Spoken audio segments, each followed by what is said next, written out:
মা, মা, আমাকে কিছু টাকা দেবে? আমি আঙ্গুর কিনে খাবো। দাও না মা, দাও না। বাবা, আমার কাছে তো কোনো টাকা নেই। তোমার বাবা মাঠে কাজ করছে, যাও সেখান থেকে গিয়ে টাকা নিয়ে এসো। আচ্ছা মা, ঠিক আছে, আমি বাবার কাছেই যাচ্ছি।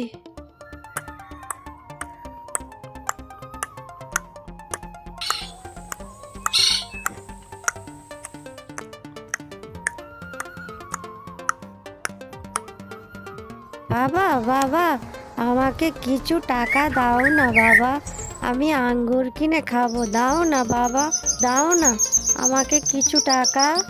বল্টু, আমার কাছে কোনো টাকা নেই বাবা। আমি অত টাকা কোথায় পাবো তোকে আঙ্গুর কিনে খাওয়াবো? আর এখন তো আঙ্গুরের অনেক দাম, আমি কিভাবে খাওয়াবো? এই তো দেখতে পাচ্ছিস চাষবাসের হাল, আমরা দুবেলা দুমুঠো ভালো করে খেতেও পাই না। আর তোকে কিভাবে অত দামি আঙ্গুর খাওয়াবো বাবা? এই কথা শুনে বল্টু গভীর জঙ্গলে চলে গিয়ে একটা জায়গায় বসে বসে কান্না করতে লাগলো।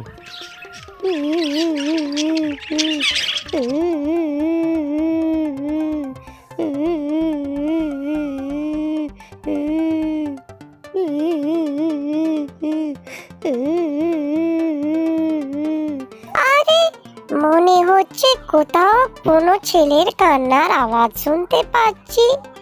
দেখি তো গিয়ে একবার কোথা থেকে এই আওয়াজটা আসছে। আরে, ওই তো দেখা যাচ্ছে, দেখি তো ওর কাছে গিয়ে।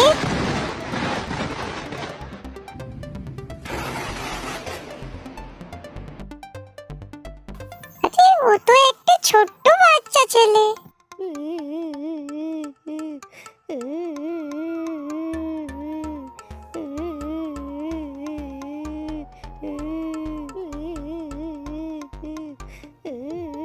এই যে ছোট্ট বাচ্চা, তুমি কেন এই জঙ্গলের মধ্যে একা একা বসে বসে কাঁদছো? কি হয়েছে আমাকে তুমি বলতে পারো, আমি তোমাকে সাহায্য করতে পারি। আরে, আমি তো চোখের সামনে একটি পরীকে দেখতে পাচ্ছি। আমি তো স্বপ্নে তোমার মতো পরীকে দেখি। তুমি কি পারবে আমার মনের ইচ্ছা পূরণ করতে? অবশ্যই আমি পারবো।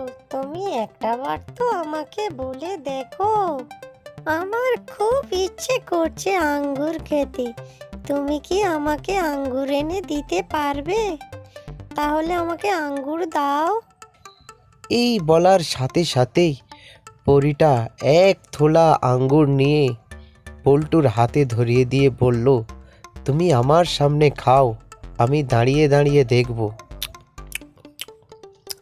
আহ, কি মিষ্টি! তুমি তো খুব ভালো। তুমি আমার সঙ্গে বন্ধু করবে? তুমি আমার ভালো বন্ধু হবে। এরপর থেকে বল্টু আর পরী দুজনে খুব ভালো বন্ধু হয়ে গেল। পরী তার সমস্ত আশা পূরণ করতে লাগলো। সে যখন যা চাইতো, তাকে যখন স্মরণ করতো, সে চলে আসতো, আবার সে দূর আকাশে মিলিয়ে যেত। ছোট্ট বন্ধুরা, আমাদের এই ধরনের আরো ভিডিও পেতে প্লিজ আমাদের চ্যানেলটি সাবস্ক্রাইব করে দিও। পারলে একটি লাইক আর কমেন্ট করে দিও।